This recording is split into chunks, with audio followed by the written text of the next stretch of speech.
kita untuk semakin memahami tentang dosa, hakikat dosa, dan juga tentang beberapa hal tentang dosa. Kitab suci mengatakan apa tentang dosa, dan pada kesempatan malam hari ini Romo Diki akan mengantarkan kita untuk lebih memahami tentang sakramen tobat. Apa itu sakramen tobat, terus apa yang dikatakan kitab suci tentang pertobatan, dan juga mengapa kita perlu mengaku dosa datang dalam sakramen tobat. Malam hari ini Romo Diki akan memberikan penjelasan, semoga sungguh-sungguh mengantarkan kita pada pemahaman yang benar, sehingga kita lebih mengimani, kita lebih menghidupi sakramen-sakramen dalam gereja. Untuk mengawali pertemuan malam hari ini, mohon dibuka doa pembukaan dari Santo Yusuf Blitar. Monggo Bapak Ibu, Recording in progress. Santo Yusuf Blitar untuk bisa memimpin doa pada kesempatan malam hari ini. Sinten Bu Sakti? Bu Ana Indri. Bu Ana Indri, apakah sudah ada? Ana Indri.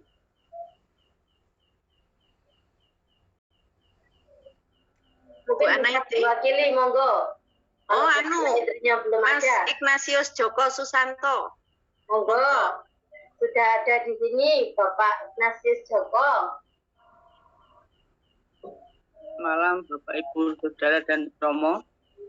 Kita awali pertemuan kita dengan doa pembukaan. Dalam nama Bapa dan Putra dan Roh Kudus. Amin. Amin. Tuhan Bapa kami di surga, kami ucap syukur atas penyertaan-Mu hingga malam hari ini kami dapat berjumpa lewat Zoom ini. Berkatilah kiranya ya Tuhan pertemuan kami pada malam hari ini. Bimbinglah kami dari awal hingga akhir lewat Romo kami, Romo Didik. Semoga kami dapat menambah ilmu lewat Romo yang memberikan pelajaran pada malam hari ini. Kiranya itu ya Tuhan, doa yang kami panjatkan kepadamu dengan pengantaran Kristus Tuhan dan pengantara kami. Amin. Dalam penuh rahmat Tuhan sertamu, terpujilah Engkau di antara wanita, dan terpujilah buah tubuh Yesus. Santa Maria, Bunda Allah, doakanlah kami yang berdosa ini sekarang dan waktu kami mati. Amin. Dalam nama Bapa dan Putra dan Roh Kudus. Amin. Amin. Untuk waktu berikutnya, monggo Romo Diki untuk menyampaikan materi pengajaran pada malam hari ini. Ini. Bentar saya nge-share nge-share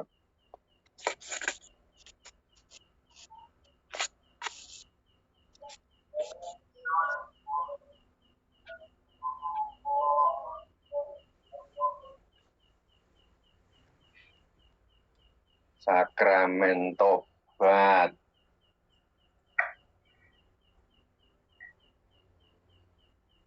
Pundi wow, kok tak goleki kok gak ketemu.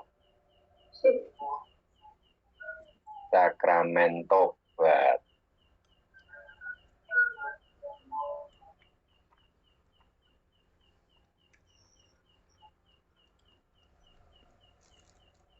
Menapa sampun kelihatan? Dereng Romo? Dereng. Belum.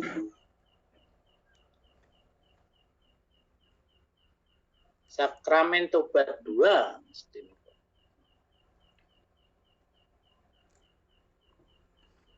Sudah kelihatan? Dereng Romo. Belum. Oh, jadi berarti saya duplicate ya.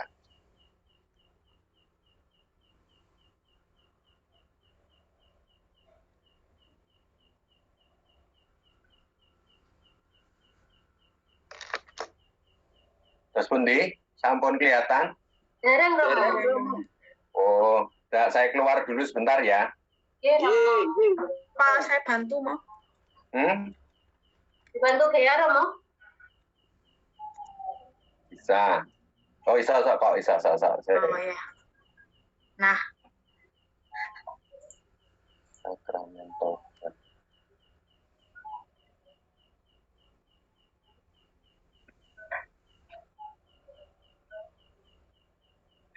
JIN.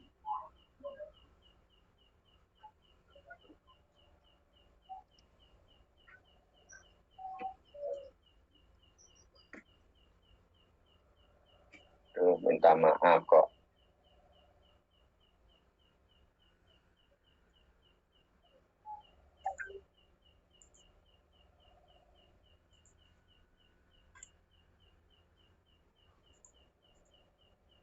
Share screen.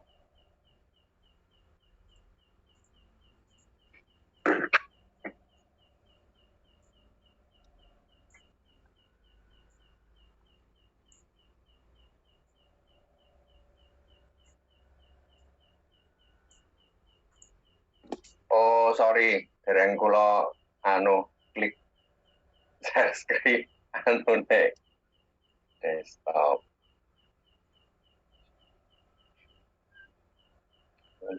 Minta maaf, salah nggon.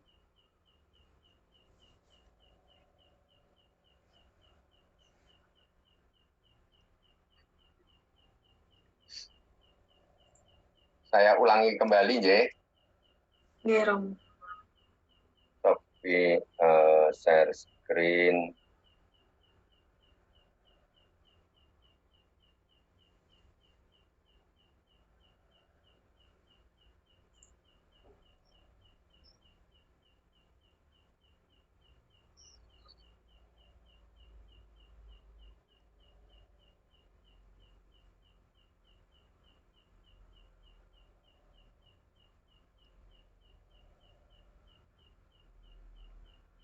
Terus pundi, sudah kelihatan? Sudah Romo. Sampun Romo, sampun. Nggih. Ampun. Nggih. Tak menika kula gedhek nih. Sudah pun? Sudah. Oke, nggih, matur nuwun. Baik, Bapak Ibu, perasaan saya rasanya senang, gembira karena Bapak Ibu setia dengan meskipun mungkin bosen dengan suara saya atau cara pengajaran saya, tetapi iman Bapak Ibu, kehausan Bapak Ibu, kerinduan Bapak Ibu sekalian tentu ini berkat yang melimpah bagi Anda sekeluarga dan teman-teman. Dan kami baru evaluasi kemarin secara keseluruhan bahwa Bapak Ibu itu bayangkan Bapak Ibu bersama kita ini ada sekitar 1016 orang yang dalam seminggu itu mengikuti pengajaran. Itu sungguh gerakan yang luar biasa bagi kita di Keuskupan Surabaya ini. Bayangkan ada orang yang 1000 orang lebih yang dengan tekun belajar tentang sakramen ini. Maka sekali lagi terima kasih, dan ini optimisme, kegembiraan, syukur bagi gereja. Dan kemarin saya cerita kepada Bapak Uskup tentang partisipasi Anda, di mana semangat yang luar biasa ini. Yang kedua, Bapak Ibu sebagai pengantar tentang dibalik semua ajaran tentang dosa dan pertobatan, itu ada konsep di dunia ini, ada konsep waktu, tentang waktu. Jadi ada yang mengatakan atau meyakini bahwa waktu itu melingkar. Sementara dalam agama Katolik, kita meyakini waktu itu bergerak lurus. Dalam bahasa filsafat, ada yang mengatakan waktu itu siklis, berulang, memutar. Sehingga dari keyakinan semacam itu, memutar, waktu itu memutar, maka mereka lahirlah ajaran-ajaran seperti reinkarnasi. Reinkarnasi itu karena mereka memahami bahwa waktu itu bersifat melingkar. Tidak ada masa lampau, tidak ada masa depan, yang ada hidup ini melingkar. Artinya bahwa dari lahir sampai mati itu nanti akhirnya ketemu lagi waktunya di awal, sehingga kalau dalam hidupnya ini belum sempurna, maka dia akan mewujud di dalam makhluk baru sampai dia sempurna. Itu keyakinan waktu yang secara siklis. Sedangkan siklis, siklon, circle itu artinya melingkar. Seperti lingkaran. Sedangkan kalau iman Katolik, waktu itu bersifat lurus ke depan dan ke belakang. Maka ada masa lampau, ada masa depan. Ada yang sudah dan ada yang belum. Maka waktu itu bisa dibagi-bagi dalam hari, dalam jam, dalam menit, dalam detik, yang dimana seperti air yang mengalir, dimana kita mencucukkan jari kita di satu titik air, maka ketika kita angkat, kita letakkan lagi sudah bukan waktu yang tadi. Waktu terus bergerak maju, maka seperti garis lurus antara sudah menuju kepada belum. Dari masa lalu menuju masa depan. Nah, itulah sehingga ajaran Katolik tentang dosa itu adalah sesuatu yang kita buat di masa lampau sebelum titik hari ini, detik ini, di mana itu kita sudah tidak bisa kembali ke situ. Maka muncullah namanya perasaan menyesal, perasaan bersalah, sedih, kecewa, dan sebagainya. Itu semua terkait dengan masa lalu. Sedangkan kata tobat itu adalah sebuah niat baru untuk ke depan. Maka hidup manusia itu dari lahir sampai mati itu berjalan lurus ke depan dalam garis waktu. Itu yang perlu kita pahami dulu Bapak Ibu, bahwa maka kita tidak punya konsep reinkarnasi. Reinkarnasi adalah keyakinan orang bahwa waktu itu bersifat melingkar. Maka ajaran tentang dosa, hari ini kita belajar tentang tobat, dan nanti minggu depan kita belajar tentang indulgensi. Indulgensi itu terjadi karena sesuatu yang sudah terlanjur, sementara sudah kita mohonkan ampun, tetapi masih ada bekas-bekas yang menyisakan beban. Maka di situ untuk hal yang sudah tidak bisa kita jangkau ke yang lalu, khususnya bagi orang yang sudah terlanjur meninggal, maka ajaran Gereja Katolik karena bertolak dari kasih Allah, Allah yang mencintai, Allah yang selalu membuka pintu masa depan. Itulah keyakinan kita. Itu dasar dulu Bapak Ibu. Maka pemahaman kita berdiri di atas keyakinan seperti itu. Makanya Tuhan Yesus mengajarkan tentang kerajaan Allah. Itu adalah suatu rencana keselamatan Allah yang mewujud di dalam sejarah waktu. Dari yang lalu ke masa depan. Nah, yang tidak mengenal waktu itu hanyalah kasih Allah. Makanya kita dalam sakramen Ekaristi waktu lalu, kita ini belajar bahwa pada saat Tuhan Yesus bergantung di salib, wafat, berkorban karena cintanya kepada manusia, maka cintanya itu tidak bisa kita terapkan di dalam garis waktu. Maka apa yang terjadi 2000 tahun yang lalu, itu sama yang kita alami keselamatannya pada saat kita ekaristi. Maka waktunya Tuhan itu menjadikan ekaristi adalah korban Kristus yang mencintai seperti yang di Golgota itu. Kata-kata Yesus ketika malam sebelum wafat, pada Kamis Putih kita rayakan, itu ya kata-kata yang dikatakan oleh imam, tetapi imam dalam nama Yesus dan dipakai oleh Yesus. Sepertinya mulutnya imam mengulangi kata-kata Yesus, ini tubuhku, makanlah. Itu adalah yang kita dengarkan adalah Yesus yang berkata sama persis dengan yang ada di Kamis Putih. Kamis sebelum Tuhan Yesus wafat. Nah, maka waktu itu bukan melingkar tetapi abadi. Di dalam Allah cinta itu abadi.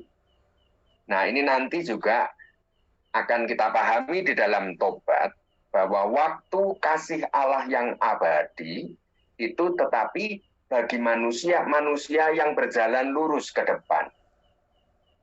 Maka pengampunan Allah selalu memberi pintu pengharapan kita ke depan. Karena cintanya Allah, Tuhan Yesus, abadi. Bapak Ibu yang terkasih, bahwa dalam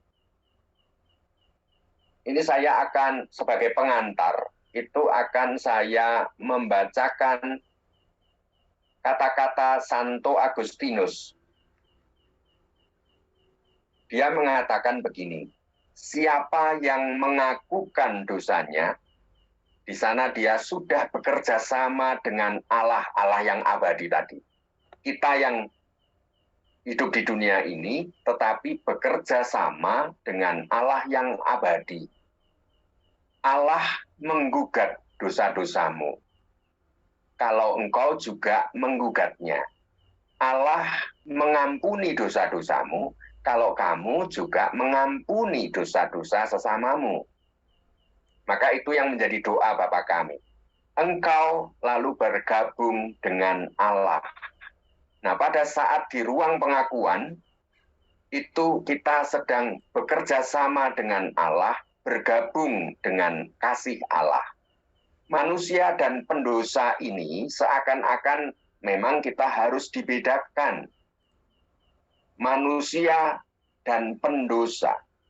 Manusia pada dasarnya kudus. Tetapi pendosa adalah yang karena kebebasan bisa memilih di dalam akal budinya. Itu bisa memilih untuk berdosa.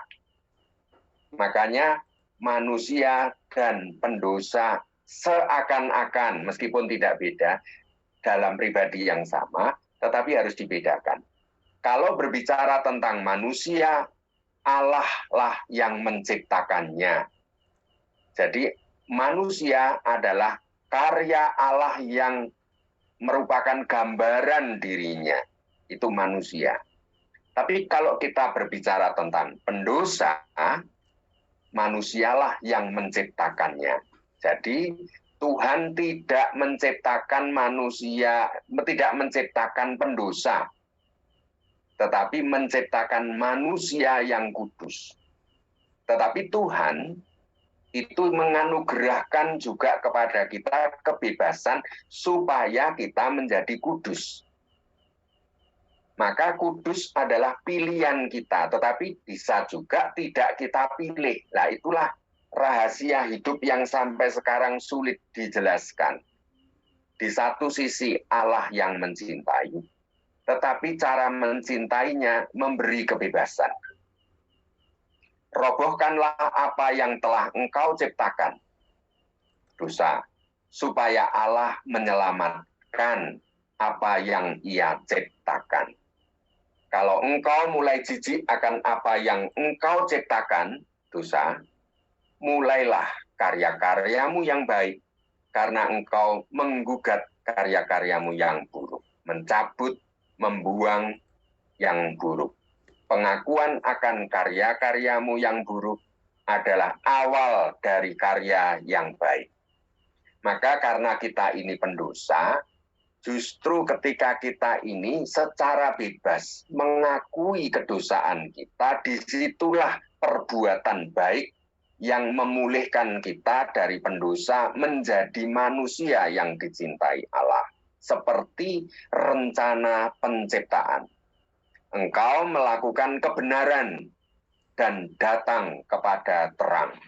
Maka di sini kata kuncinya adalah pengakuan, mengakui, ya ini dosaku secara jujur, rendah hati di hadapan Tuhan. Itu adalah sebuah perbuatan mulia, perbuatan yang luhur, yang menyelamatkan. Mengakui itu sungguh-sungguh tindakan manusia yang mulia. Pendosa itu kemanusiaannya terluka. Maka dengan mulai mengakui dosa, disitulah pendosa memulihkan kembali kemanusiaannya. Itulah kira-kira yang dimaksudkan Santo Agustinus untuk mengantar kita dalam sakramen tobat ini. Kita dalam pertemuan yang lalu,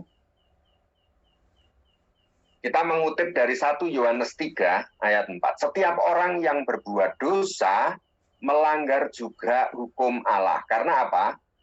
Kita sadari, manusia itu adalah makhluk ciptaan Allah yang ikut hukumnya Allah. Itu yang disebut manusia. Tetapi kita pendosa itu melanggar hukumnya Allah.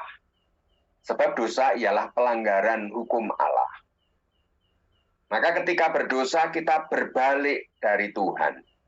Memberikan perhatian dan cinta yang lebih. Yang seharusnya diberikan untuk Tuhan. Lebih kepada siapa? Lebih kepada diri kita sendiri atau kepada benda-benda atau ciptaan-ciptaan yang lain, bukan kepada Allah. Mestinya yang lebih itu adalah untuk Allah. Nah, makanya memindahkan yang lebih itu tadi, mestinya lebih mencintai, lebih memperhatikan, lebih menaati itu adalah untuk Allah. Maka yang disebut dosa adalah aku menaati bukan untuk Allah.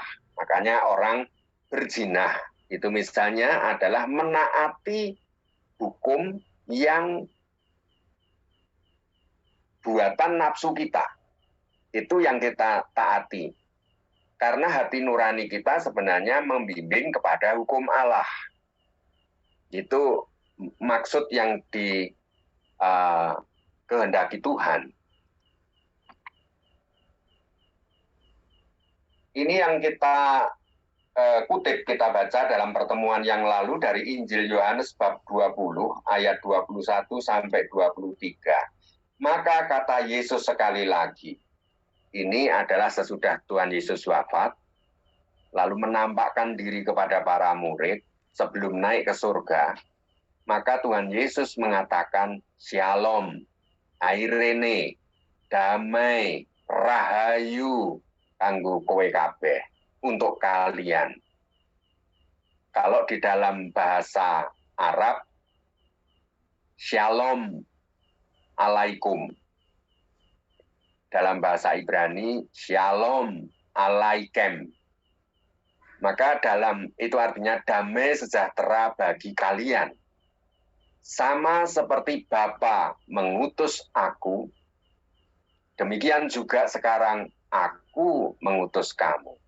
Bayangkan Bapak Ibu, kita kadang-kadang itu ya heran. Kita ini mengatakan shalom saudara-saudaraku, kadang di hati kita ini belum damai dengan saudara itu, tetapi hanya sebatas kata-kata. Demikian juga kita salaman dhisik, salam itu dalam huruf nulisnya itu SLM, dalam bahasa Ibrani membacanya shalom. Shalom itu bukan hanya kata-kata. Salaman itu bukan kata-kata, tetapi adalah seluruh diri kita yang berdamai dengan orang. Nah, ini yang sekarang damai yang sejati itu damai yang sama seperti Bapa mengutus Yesus, demikian juga sekarang Yesus mengutus kita. Shalomnya Bapa itu diutuskan pada Yesus, demikian shalomnya Yesus diutuskan kepada kita manusia. Sesudah berkata demikian, Yesus menghembusi mereka dan berkata, hembus, nafas, dalam bahasa Ibraninya di samping nefes, tapi juga ada ruah.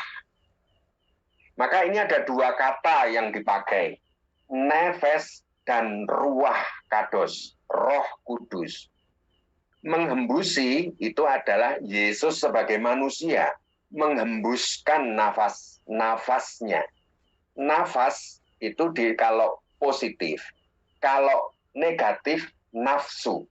Jadi NFS, hurufnya itu NFS. Seperti huruf Jawa itu kalau huruf itu kan kalau kita ini huruf hidup ya, hono, coroko. Tapi kalau H, N kayak gitu.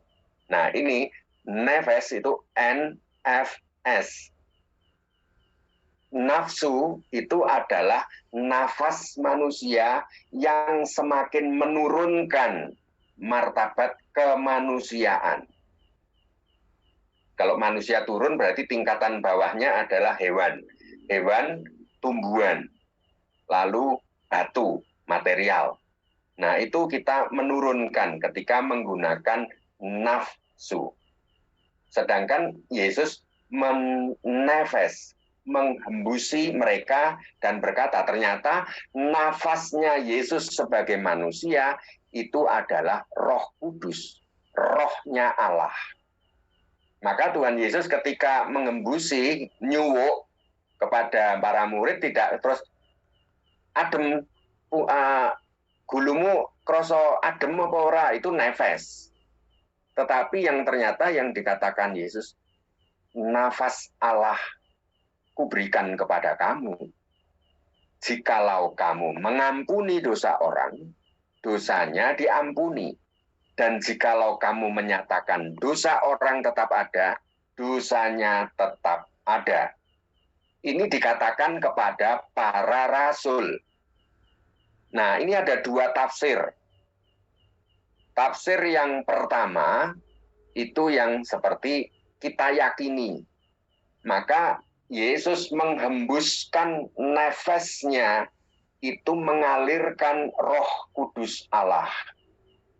Pribadi Tritunggal yang ketiga, Roh Kudus. Nah, Roh Kudus itu dihembuskan kepada siapa? Yaitu para murid. Para murid yang dihembusi oleh pentahbisan Roh Kudus. Itu tafsir pertama. Maka pengampunan Allah itu dilewatkan pada para rasul. Para rasul yang dihembusi, ditahbiskan oleh Yesus, diteruskan para presbiteros. Presbiter itu adalah imam. Yang tertahbis pada waktu awalnya adalah para uskup. Uskup menahbiskan imam. Maka di situ pengampunan seperti yang disabdakan Yesus, yang kamu mengampuni dosa orang, dosanya diampuni. Itu adalah kepada para murid-murid dan penerus para murid yang menerima hembusan tahbisan Roh Kudus. Sedangkan Protestan dan juga pada umumnya orang itu memotong ayat yang di atas ini. Pokoknya jikalau kamu mengampuni dosa orang, dosanya diampuni. Jikalau kamu menyatakan dosa orang tetap ada, dosanya tetap ada. Hanya ayat ini yang dipotong. Nah itulah, maka bagi mereka ngapain kok pengakuan dosa ke romo, ke imam yang ditahbiskan. Kan kamu bisa mengampuni dosa orang. Nah, masalahnya mereka lupa. Dosa itu bukan hanya aku terhadap dirimu, tetapi setiap dosa itu selalu 3 lapis. Lapis pertama, dosa kepada orang yang kita dosai, orang yang kita bersalah kepadanya.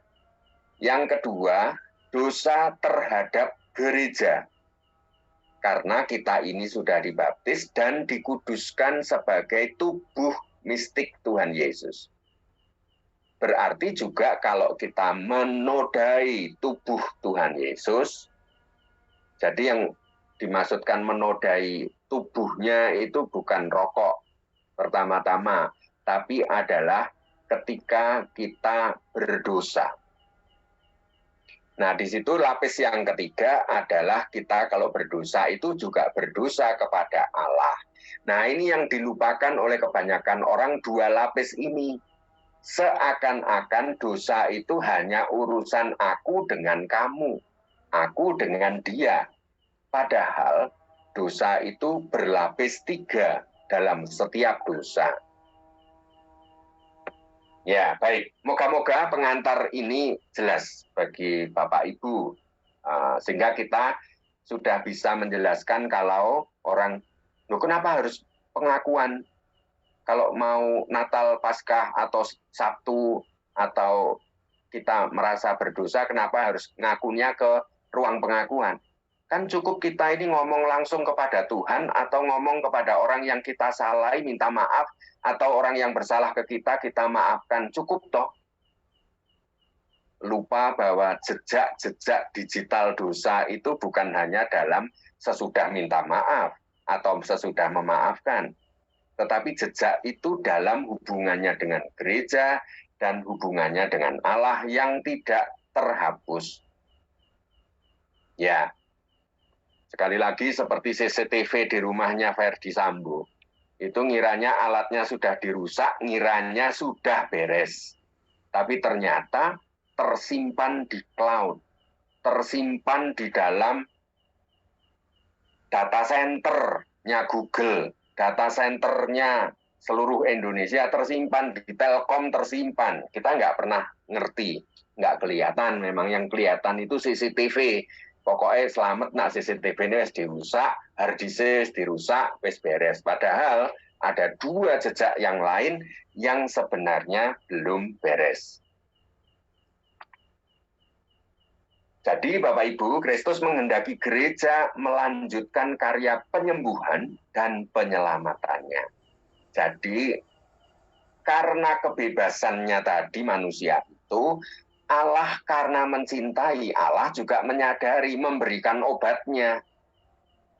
Obat dari kedosaan itu adalah pengampunan. Kalau pengampunan itu dari Allah, maka pengampunannya itu sempurna. Dan hal itu diutuskan kepada para murid diutuskan kepada para uskup, para uskup diteruskan perutusannya itu kepada para imam yang dihembusi mendapatkan pengurapan, penumpangan tangan oleh Roh Kudus. Ya, maka gereja mempunyai tanggung jawab untuk melanjutkan karya penyembuhan Allah untuk menyelamatkan pendosa. Jadi, Bapak Ibu yang terkasih, dalam pertemuan sore hari ini, kita nanti akan berbicara tentang sakramen tobat. Hakikatnya apa, sabda Tuhan berbicara apa, mengapa kita perlu sakramen tobat, akhirnya kita paham. Lalu bagaimana langkah-langkah menerima sakramen tobat, buah dari sakramen tobat itu apa, dampaknya secara menyeluruh bagi kita yang kalau menerima sakramen tobat itu berbuah apa. Lalu ada soal-soal praktis. Nanti kita coba bahas. Baik Bapak Ibu, mari kita mulai. Hakikat sakramen tobat. Hukum gereja, pengajaran resmi gereja, mengatakan dalam sakramen tobat umat beriman mengakukan dosa-dosanya, mengakui dosa-dosanya. Nah, itu kepada siapa? Kepada pelayan yang legitim. Dari kata legis, lex, itu artinya hukum ilahi. Maka kalau sakramen tobat itu bisa dilakukan karena adanya pengakuan, mengakui dosa kepada orang yang tertabis. Pertama. Yang kedua, menyesali. Jadi bukan basa-basi, tapi sungguh-sungguh menyesal. Sungguh-sungguh menyesal itu apa artinya? Aku sungguh-sungguh merasa bersalah, sedih, bahkan sampai mengatakan gila, jijik dengan dosaku. Maka itu kelanjutannya, kalau sesalnya sungguh, berarti membuat niat untuk memperbaiki diri. Nah, maka sakramen tobat itu melengkapi apa yang terjadi pada diri pendosa, maka imam atas nama Tuhan Yesus, atas nama gereja, lewat absolusi pengampunan, supaya apa? Supaya orang yang diberi absolusi itu memperoleh ampun dari Allah. Jadi bukan hanya ampun dari orang yang bersalah kepada kita, tapi ampun dari Allah atas dosa-dosa yang dilakukan, dan dosa itu setelah kita baptis. Karena pada saat baptis itu sungguh yang luar biasa, kita dibersihkan dari dosa ketika baptis. Jadi memang tidak main-main, baptis itu sesuatu yang dahsyat, yang luar biasa karena menghapus dosa. Bahkan dosa yang diwariskan oleh Adam, dosa sebagai makhluk manusia. Nah, di samping memperoleh pengampunan, sekaligus menjadi shalom kembali dengan gereja. Jadi, luka itu telah dipulihkan. Lukanya terhadap gereja, tubuh Kristus, itu dipulihkan. Ya. Jadi itu hakikatnya sakramen tobat.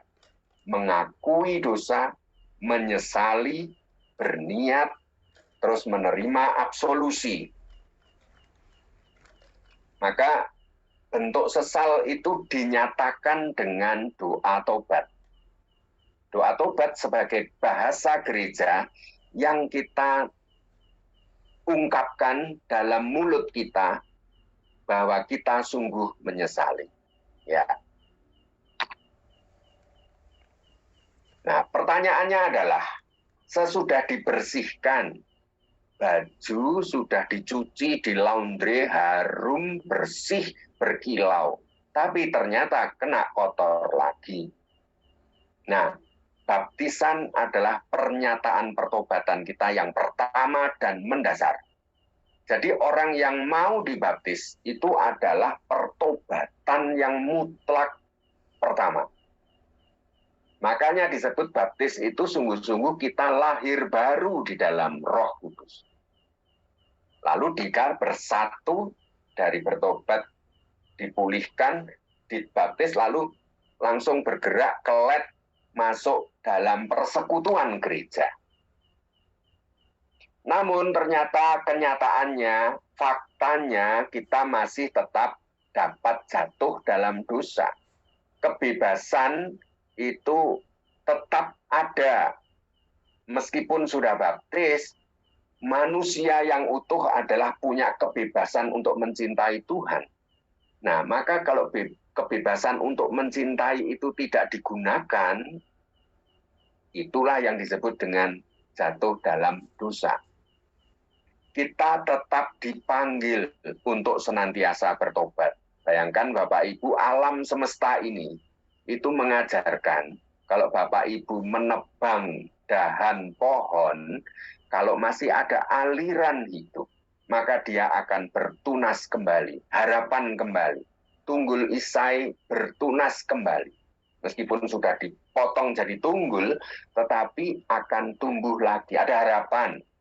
bagi orang yang mengikuti Yesus selalu ada harapan. Pertobatan ini disebut pertobatan kedua, yaitu atas dosa-dosa yang kita alami lakukan setelah kita baptis. Maka sakramen tobat itu adalah sakramen kasih Allah lewat gereja. Karena kasihnya Allah selalu ingin mengampuni kita. Allah itu, maka oleh Yesus digambarkan Bapa yang baik hati dengan dua anaknya, lalu dalam kitab suci diberi judul anak yang hilang. Nah, itu sebenarnya mau menjelaskan, Yesus mau menjelaskan bahwa Allah itu sifatnya seperti Bapa yang baik hati itu. Meskipun anaknya sudah tidak karu-karuan, asal mau kembali mengarahkan kakinya berjalan kembali kepada Bapanya, maka di situ terjadi pengampunan. Allah tidak pernah berhenti untuk memanggil kita, ayo kembali kepadaku dan pada perilaku yang benar. Nah, untuk menikmati pengampunan Tuhan, maka kita harus apa? Ya berhenti seperti anak bungsu yang lalu berhenti dari perbudakan itu. Lalu dia menghindari tempat itu, kembali berjalan kepada Bapanya. Jadi berhenti berbuat dosa, menghindari situasi dosa, dan kembali kepada Tuhan dengan hati yang bertobat. Maka tobat, seperti tadi, artinya berbalik kembali. Kita tahu kita berdosa, tetapi kita mau mengakui dosanya dan berhenti dari dosa itu, lalu kembali kepada Tuhan, mengarahkan kembali kepada Tuhan. Nah, di sini adalah perubahan batin yang harus dibuktikan dengan perbuatan nyata. Seperti Yohanes Pembaptis mengatakan, hasilkanlah buah-buah yang sesuai dengan pertobatanmu. Jadi kalau sudah bertobat, itu ada niat yang sangat kuat untuk berbuah baik. Ya, mari kita belajar dalam kitab suci. Percaya kepada belas kasih Allah itu satu hal yang penting. Karena tanpa itu tidak akan terjadi namanya sakramen tobat.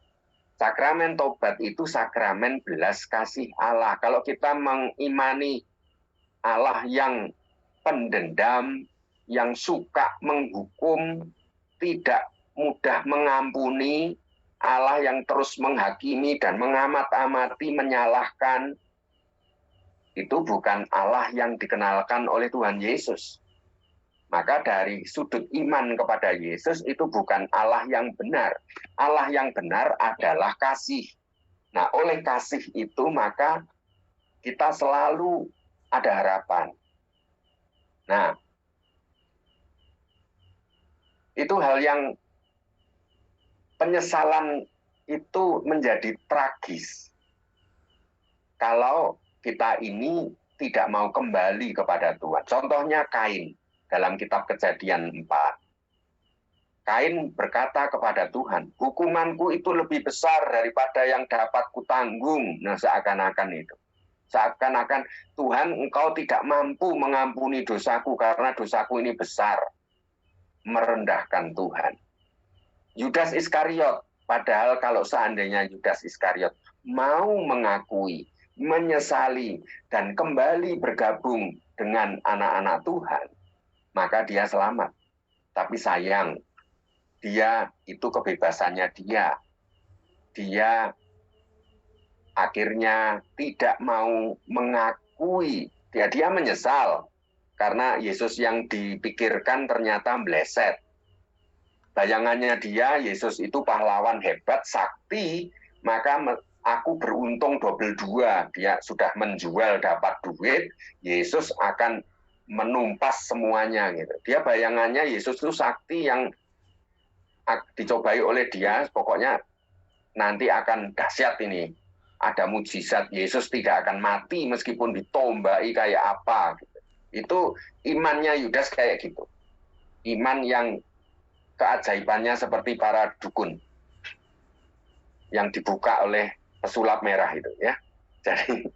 Jadi yang pokoknya hebat-hebat gitu. Nah, meleset. Ternyata Yesus mati disalib. Tubuhnya berdarah-darah. Makanya dia putus asa dan dia gantung diri, bunuh diri. Penyesalan dia tidak dibarengi dengan kepercayaan akan Yesus yang mengasihi. Makanya Petrus yang berkhianat itu berdosa. Tetapi Petrus kembali kepada Yesus. Maka dia selamat. Dalam surat Yakobus, dan ini selalu kita baca ketika di sakramen atau kirim orang sakit, sakramen perminyakan orang sakit, pengurapan orang sakit, itu selalu dibacakan ini. Kalau ada seorang di antara kamu yang menderita, baiklah ia berdoa.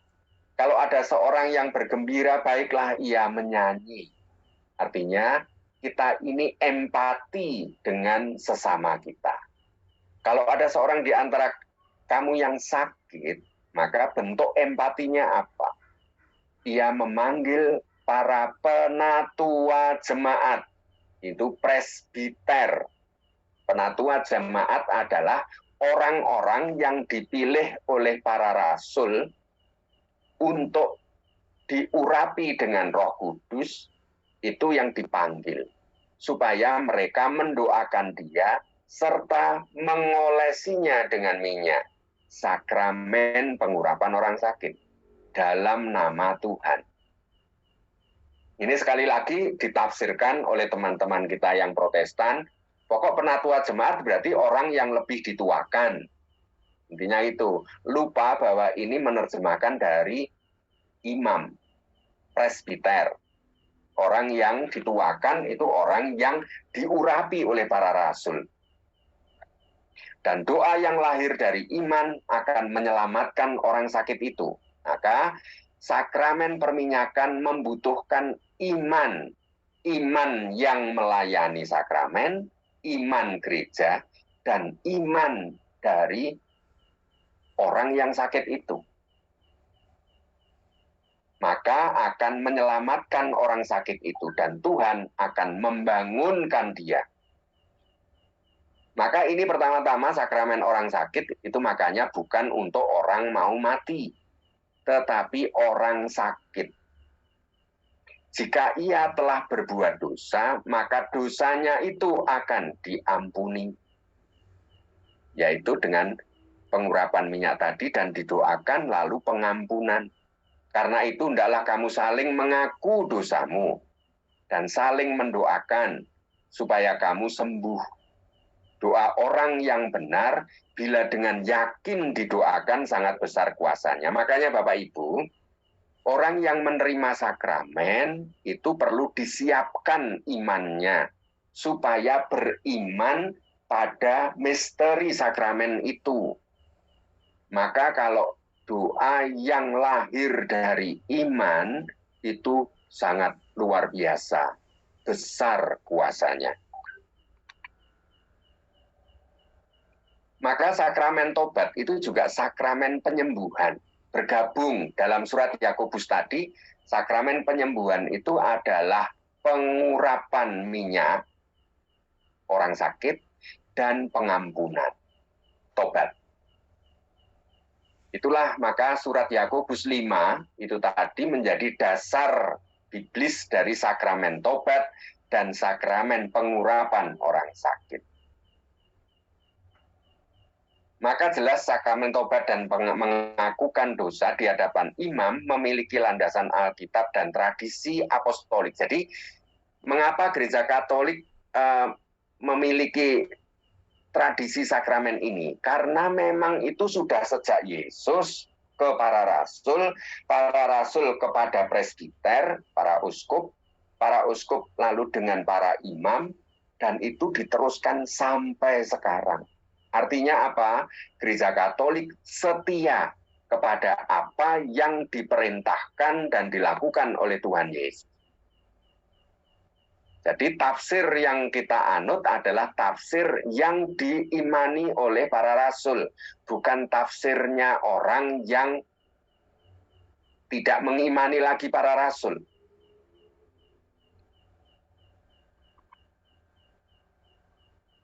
Maka perantaraan dari para imam itu sebenarnya sudah berakar pada tradisi perjanjian lama.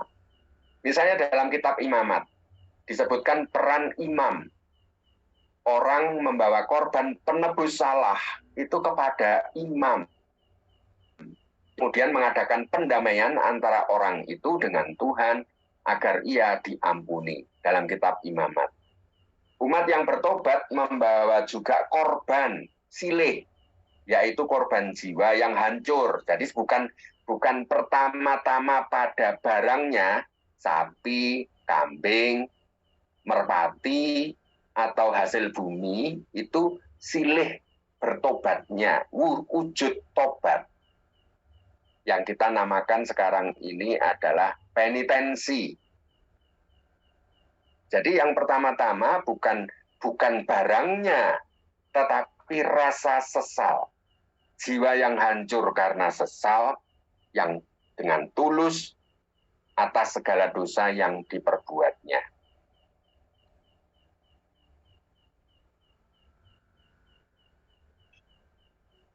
Lalu dalam Injil Matius bab 16, Matius bab 18 misalnya.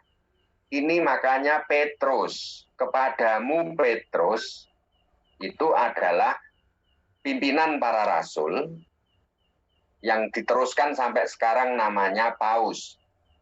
Kepadamu Petrus akan kuberikan kunci kerajaan surga. Apa yang kau ikat di dunia akan terikat di surga. Dan apa yang kau lepaskan di dunia akan terlepas di surga. Dan ini nanti diulangi kepada para rasul, para murid-murid. Jadi bukan hanya Petrus, tetapi juga 10 rasul yang lain. Itu dikaruniai perutusan ini. Makanya tadi kita baca, terimalah Roh Kudus. Jikalau kamu mengampuni dosa orang, dosanya diampuni. Itu yang kita imani di dalam gereja Katolik.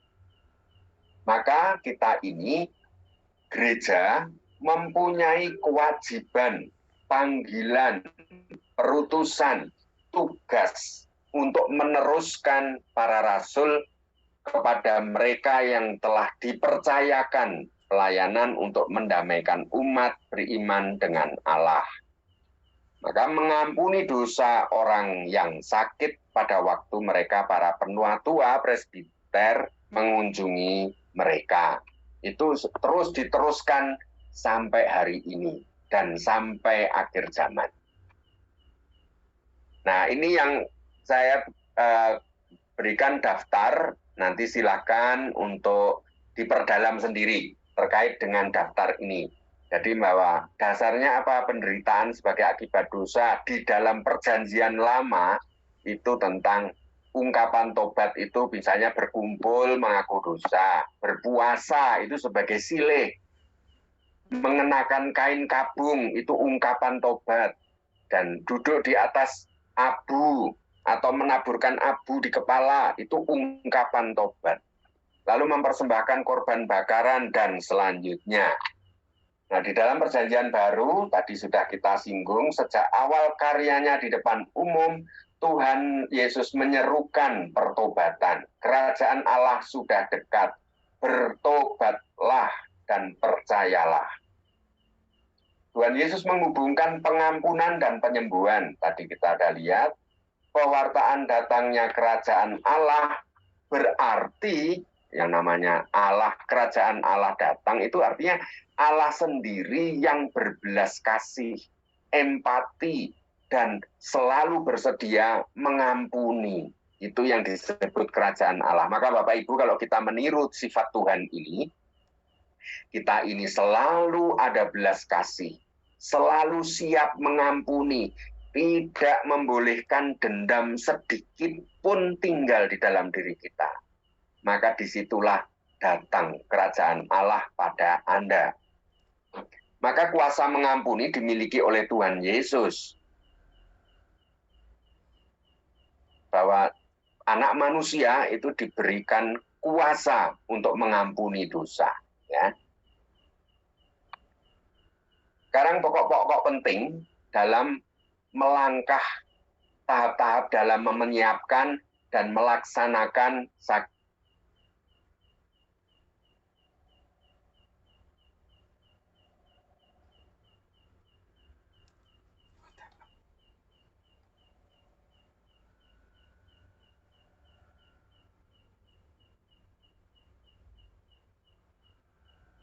sesal, menyesal, lalu datang kepada imam, mengakui dosa-dosa kita, lalu melaksanakan penitensi.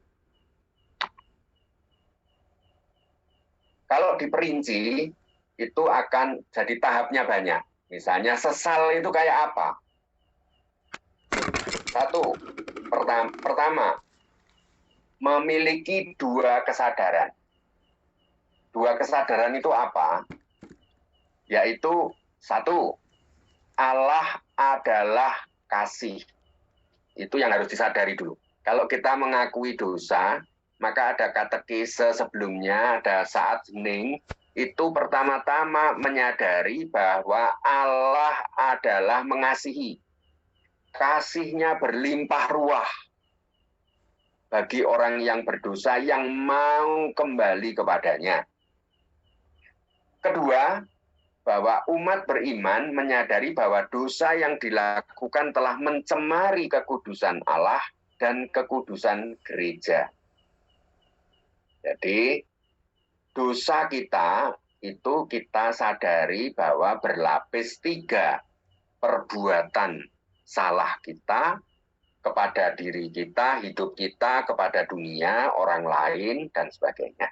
Lalu dosa kita itu adalah salah terhadap gereja, dan dosa kita ini salah kepada Allah. Melukai hati orang lain, melukai hati gereja, dan melukai hati Allah. Kedua, mesti kepada pelayan yang legitim, yang sah, tertahbis, yaitu pelayan yang diberi kuasa khusus oleh Tuhan Yesus tadi. Ya, itu unsur syarat yang kedua. Maka kalau tanpa pada yang tertahbis, maka pengampunan itu tidak terjadi. Ketiga, menyesali. Sesal itu gimana sih? Yaitu ketika kita sedih, terluka, bahkan sampai kepada benci dan jijik atas dosa yang telah kita lakukan. Itulah yang disebut dengan sesal. Karena itu, maka umat beriman dengan rendah hati mengakukan dosanya kepada Allah melalui mereka yang diberi kuasa itu tadi. Nah, kadang-kadang itu kita bisa kehilangan rasa sesal. Karena apa? Wis pokoknya ngaku dosa tanpa membangun sesal. Nah, itu artinya pengakuan kita lalu gimana, Om? 3 syarat tadi, sesal, mengakui. Ya. Nah, banyak kali kita ini agak malu-malu mengakui, separuh-separuh, seperempat mengakui. Jadi diselemur-selemur ke bahasanya dihalus-haluskan, dibuatkan puisi seakan-akan dosa itu nggak diakui, tetapi ya pengen ngaku dosa gitu. Nah itu ya dari sudut kita ini kita nggak sepenuhnya menyesali. 4, ada niat untuk memperbaiki diri. Penyesalan yang benar, yang sungguh-sungguh pasti akan melahirkan suatu niat, komitmen batin, janji di batin kita untuk memperbaiki diri.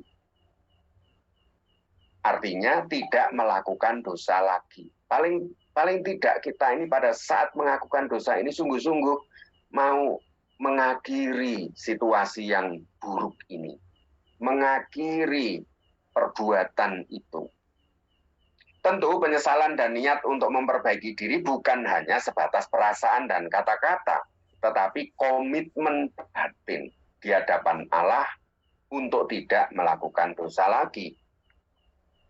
Perlu diingat bahwa pengakuan itu bukan di hadapan imam secara fisik saja, tetapi di hadapan Allah.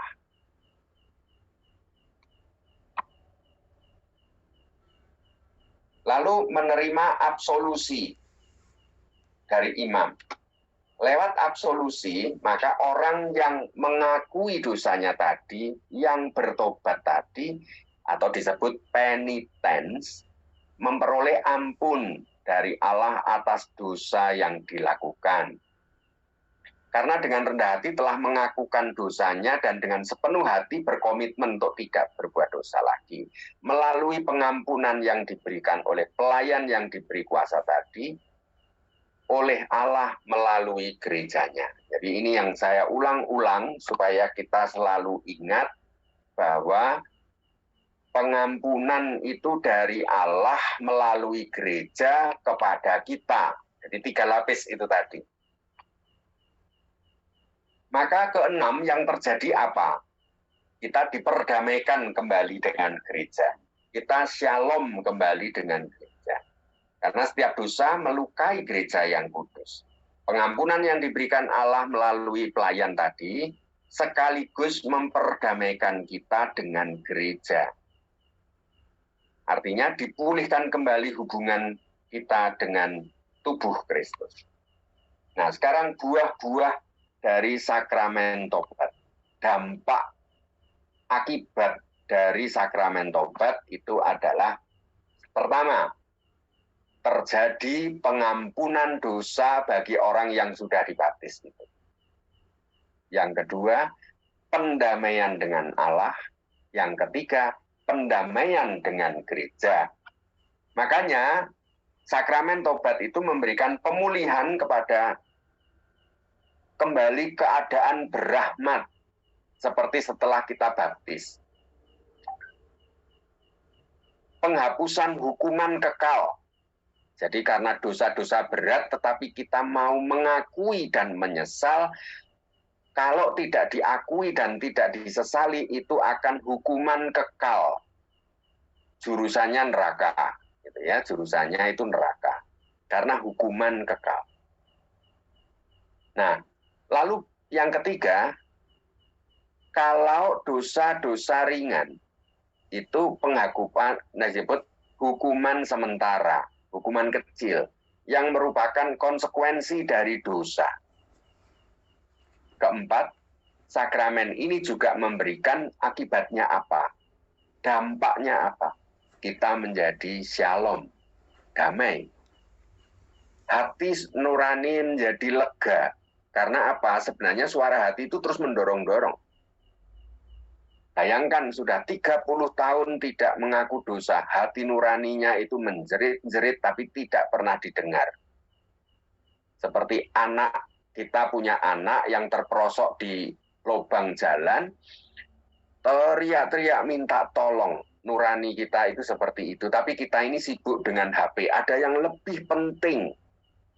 Ada peristiwa di mall di mana ibu yang sangat sibuk dengan HP, anaknya terantan jatuh dari tingkat 2 terus ke lantai bawahnya.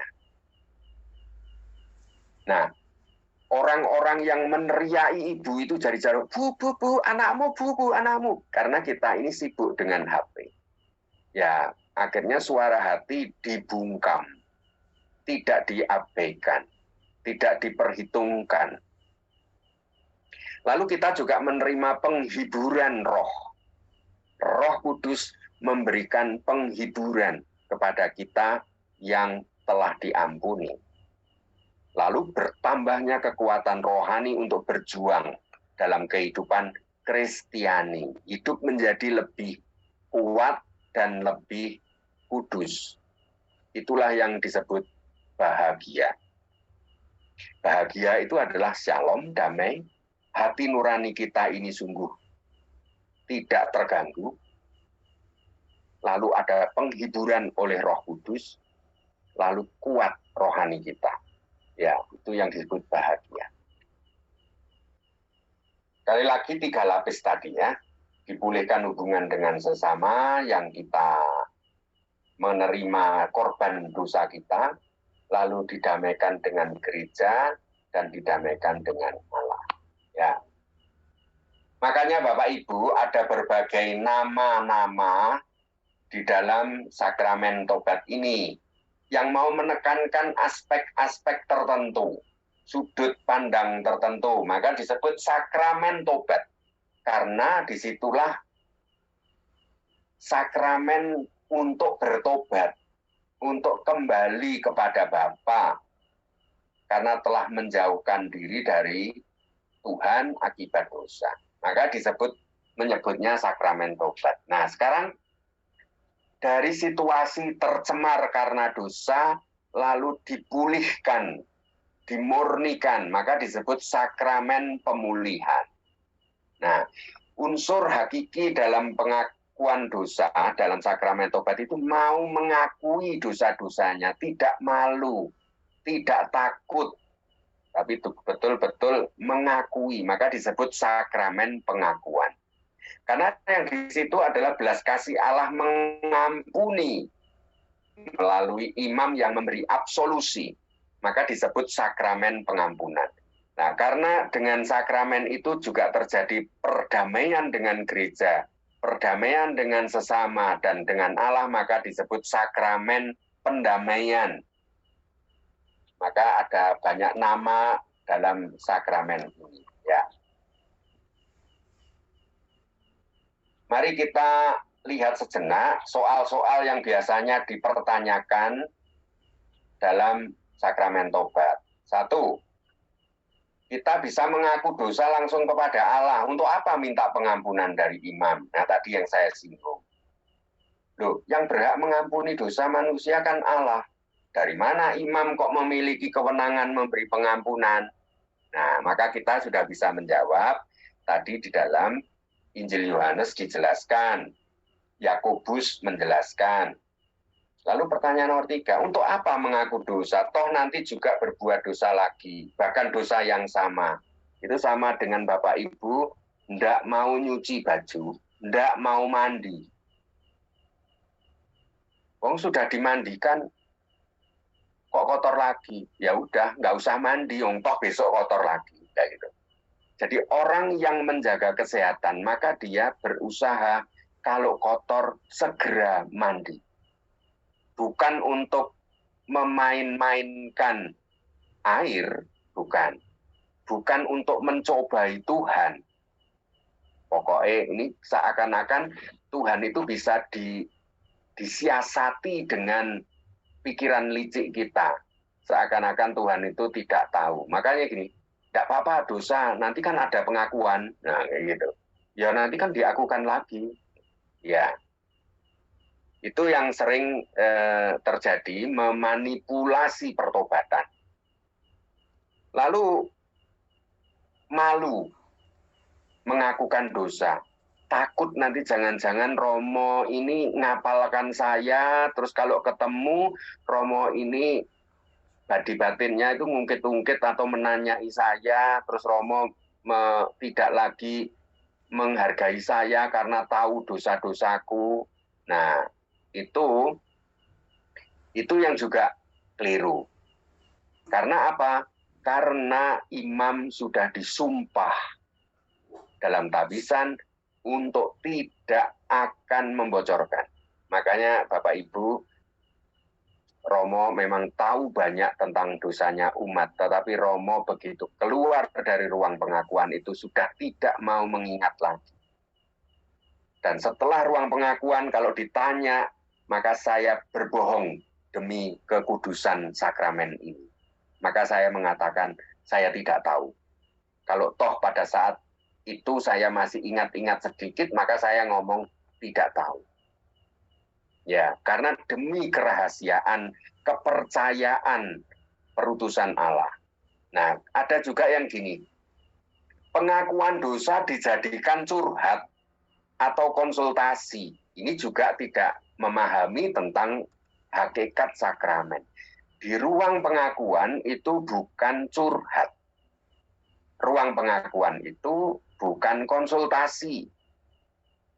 Bukan untuk diskusi dengan romonya, tidak. Ruang pengakuan adalah ruang mengakui dosa-dosa. Ya, mari kita lihat secara agak terperinci. Pelayan sakramen tobat hanya imam, tempat semestinya untuk menerima pengakuan. Hendaknya imam ingat bahwa dalam mendengarkan pengakuan, ia bukan sebagai didik, tetapi atau sebagai hakim yang dari dirinya sendiri didik mengadili orang. Enggak. Kita ini dalam sakramen pengampunan ini, hakimnya adalah Allah, Tuhan. Dan Tuhan melalui Roh Kudus lewat gereja itu menjadi penyembuh.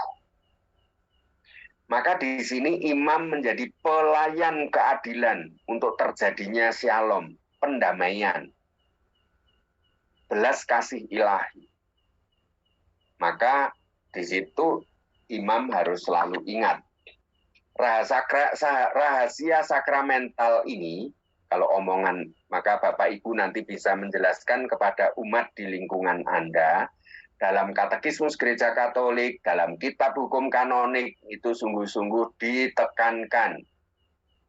Adalah durhaka jika Bapa pengakuan dengan kata-kata atau dengan salah satu cara lain, serta alasan apapun, sedikit banyak, dia itu mengkhianati peniten.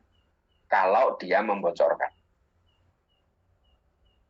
Maka kalau ada imam yang membocorkan pengakuan, segera laporkan kepada uskup, maka pasti akan diberi surat suspensi. Suspensi itu apa artinya? Tidak boleh lagi menerima pengakuan, bahkan tidak boleh lagi memimpin misa kalau dia membocorkan. Dia sama sekali totally dilarang menggunakan pengetahuan yang didapatnya dari ruang pengakuan yang memberatkan peniten, justru malah menghukum koyok balas dendam. Meskipun dia nggak akan membocorkan, tapi di situ melibatkan emosinya sendiri untuk, oh ini kurang ajar tak, hukum seabot-abote. Ya, seperti pernah dulu saya dengar, ada umat yang sangat sedih dan melapor kepada uskup. Bayangkan, penitensi yang diberikan oleh imam itu adalah jalan kaki sekitar 25 km. Itu bukan pelayan keadilan. Itu menjadi penghukum atas orang. Ya, itu tentu saja didasari oleh emosinya Romo. Dalam mengakukan dosa, makanya Bapak Ibu perlu dijelaskan, kita mesti mengakui betul yang sungguh-sungguh hati nurani Anda ngomong. Dosa berat maupun dosa ringan, jumlahnya berapa kali, itu sungguh-sungguh diakui. Maka kalau kita mengakui secara jujur, secara tulus, rendah hati, tidak ada takut sedikit pun, tidak malu, maka disitulah justru dosa Anda tercerabut.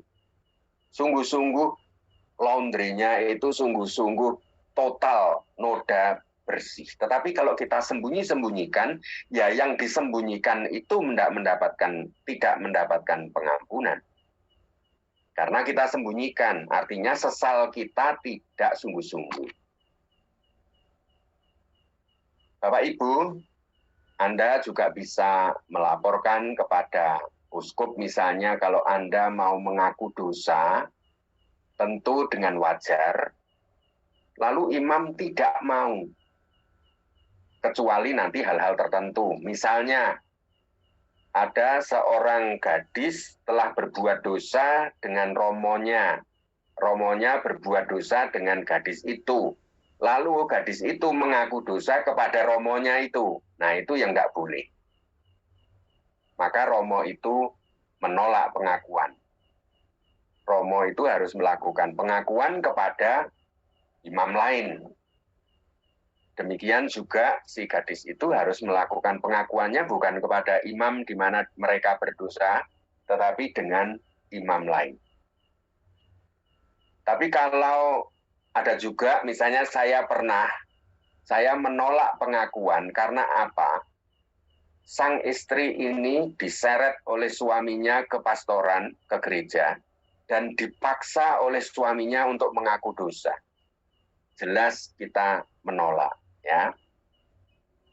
Karena itu bukan atas kebebasan si pertobatan dan sesal dari si ibu itu. Pengakuan dosa tidak bisa dipaksakan dengan ancaman, tidak. Tapi sungguh-sungguh merupakan ungkapan sesal pertobatan dari pribadi itu. Tetapi perlu disadari Bapak Ibu bahwa pengakuan itu haknya umat beriman. Orang yang sudah baptis mempunyai hak untuk mengaku dosa.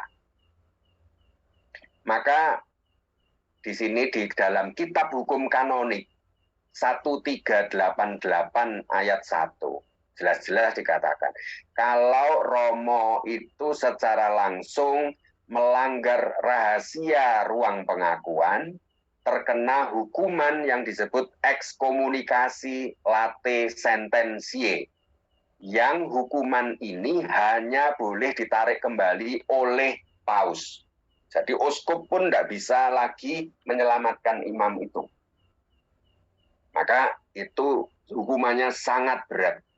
Dia sudah tidak boleh lagi menjadi pemimpin misa, pelayan misa, nggak bisa. Melakukan, bahkan kemungkinan besar juga tidak boleh ngajar, tidak boleh merayakan sakramen. Ya.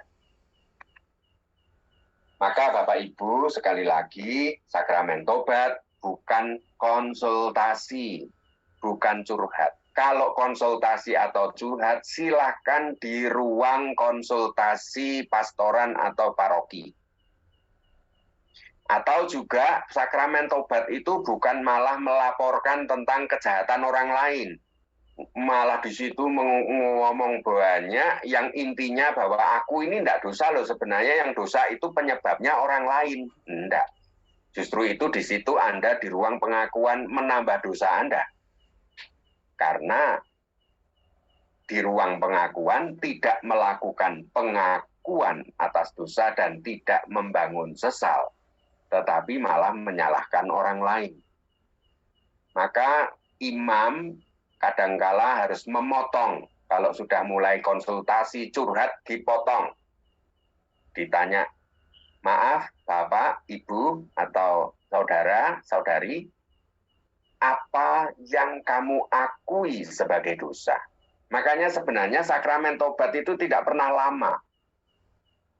Kecuali nasihat dari pastor atas melengkapi, menyempurnakan rasa sesal dan pertobatannya, di situ pastor dalam menyampaikan penitensi dan memberikan bimbingan rohani yang memperbaiki, meneguhkan pertobatan, itu bisa agak lama. Tetapi intinya sakramen tobat sendiri tidak lama. Demikian Bapak Ibu yang terkasih untuk sesi hari ini. Terima kasih untuk perhatiannya ya. Terima kasih Romo Didi, benar sekali. Langsung dilanjutkan dengan tanya jawab nih Romo. Yeah. Ada beberapa pertanyaan yang sudah dikirimkan dalam kolom chat Romo. Suaranya hilang berat. Apakah suara saya terdengar? Jelas. Oh, jelas. Jelas. Saya coba share screen ya.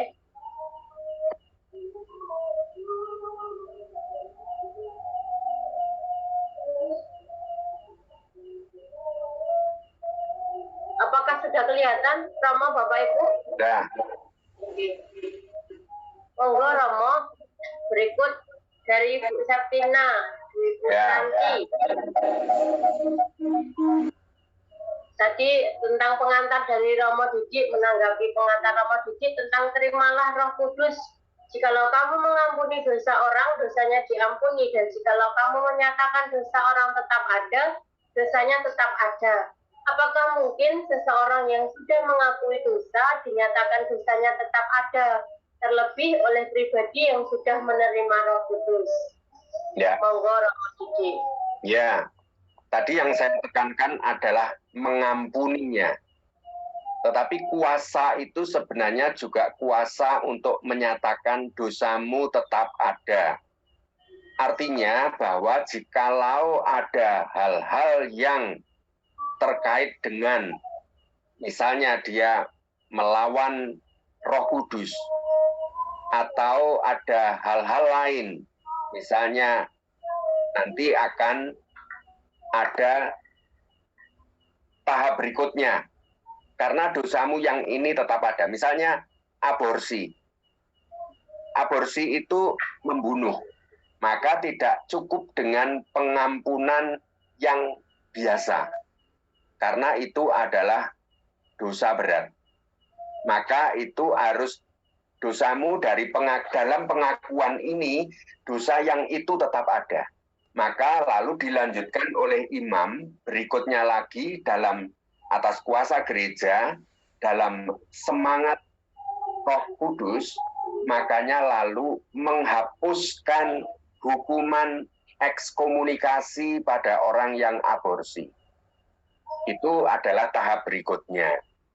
Makanya seorang imam pada waktu pengakuan itu bisa menyatakan, saudara, tindakanmu untuk karena menyuruh istrimu atau menyuruh pacarmu aborsi, itu dosa yang sangat berat. Dalam pengampunan yang ini, dosamu tetap ada. Ya. Lalu juga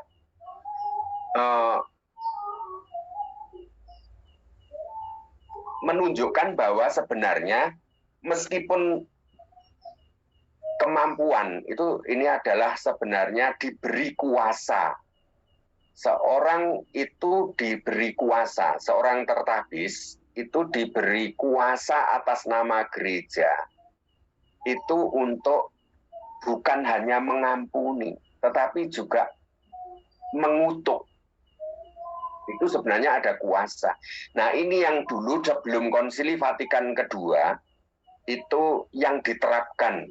Dulu banyak menerapkan, misalnya orang yang dengan sengaja menyebarkan ajaran sesat dan ketika diingatkan disuruh untuk bertobat tidak mau, malah ngotot, maka uskup atau imam menyatakan dosa orang itu tetap ada.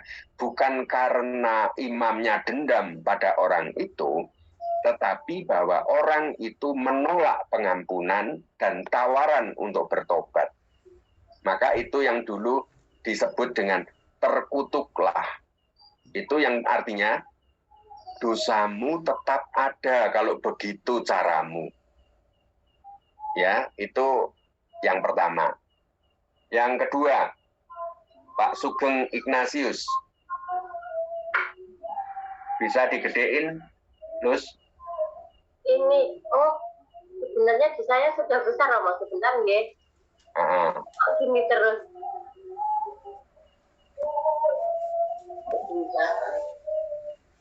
Yang Pak Sugeng. Sama Ya. kelihatan kan, Romo, saya share-nya? Kelihatan. Nah, sekarang Pak Sugeng. Monggo. Apakah bila seseorang pernah melakukan suatu dosa berat tetapi tidak sempat menyampaikan pengakuan dosa, dosa berat itu tetap ada. Bahkan bila dosa berat itu tidak sempat diakukan sampai ajalnya, apakah ia tidak diselamatkan? Sebab hal ini mungkin saja terjadi pada seorang Katolik. Ya, dari sisi Allah kita tidak pernah tahu. Yang kita tahu adalah tugas gereja yang menyampaikan rahmat pengampunan. Jadi Sugeng, kalau ditanya orang itu nanti pasti akan tidak mendapatkan pengampunankah kalau tidak mengakukan dosa? Kita tidak tahu. Itu hak Tuhan. Tetapi Tuhan mempercayakan kepada gereja untuk menyampaikan rahmat pengampunan. Jadi kalau orang itu datang ke gereja minta pengampunan dan dia menyesali dan bertobat, itulah yang ada di bawah wewenang jangkauannya gereja. Jadi Bapak Sugeng, jadi perlu kita pahami bahwa misalnya begini, saya sebagai sebagai Romo itu punya tugas, wewenang yang dimiliki Romo itu adalah untuk menyadarkan orang supaya aktif terlibat di dalam berdemokrasi, menentukan pemimpin bangsa. Nah, itu batas wewenangnya gereja, itu mengingatkan, mengajak itu. Tapi saya tidak punya wewenang untuk menentukan saya sendiri akan nyalek menjadi DPR atau nyalek jadi gubernur. Nggak bisa. Kecuali itu yang disahkan oleh tahta apostolik. Jika bertentangan, berlawanan, atau beda dengan itu. Jadi kita gereja itu hanya memang tugasnya melaksanakan rahmat pengampunan sebatas wewenangnya gereja. Nah, kalau orang itu sampai mati kok tidak melakukan pengakuan, nah itu bukan wewenangnya gereja, pertama. Tetapi gereja ternyata dalam ajarannya juga diberi kemurahan untuk memohon indulgensi. Nah, untuk itu minggu depan Bapak Sugeng kita berbicara tentang bagi orang yang sudah terlanjur meninggal. Itu tunggu minggu depan ya. Lalu saya pernah mengaku dosa yang cukup berat dan telah diberikan penitensi oleh Romo untuk melakukan suatu tindakan kasih. Tapi ternyata saya tidak melaksanakan itu sampai sekarang. Saat itu saya kurang fokus sehingga tidak memperhatikan ada perintah untuk melakukan tindakan kasih.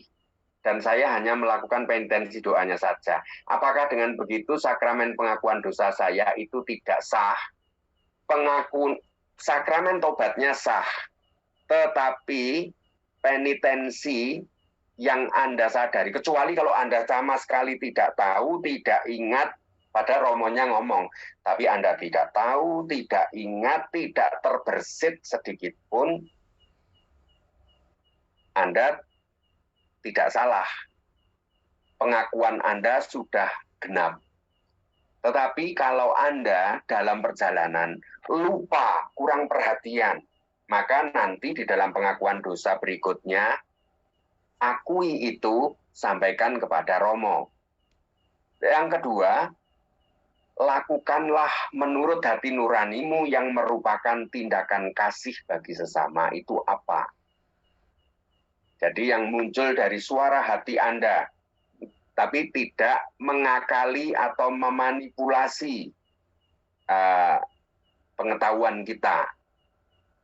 Jadi seakan-akan, ya wis, kan padahal nurani kita mengatakan, loh kamu kan belum melakukan.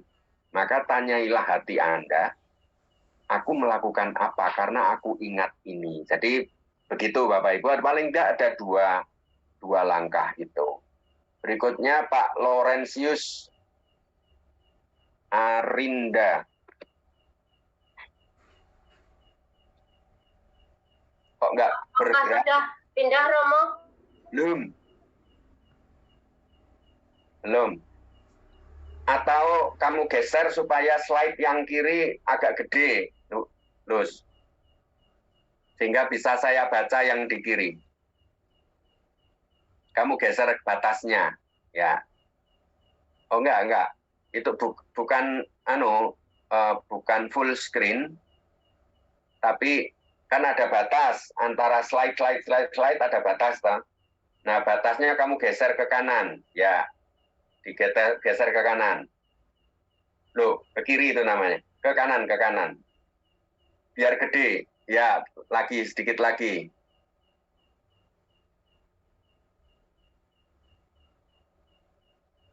Nggak mau ya? Yes, nggak apa-apa. Lanjutkan, next.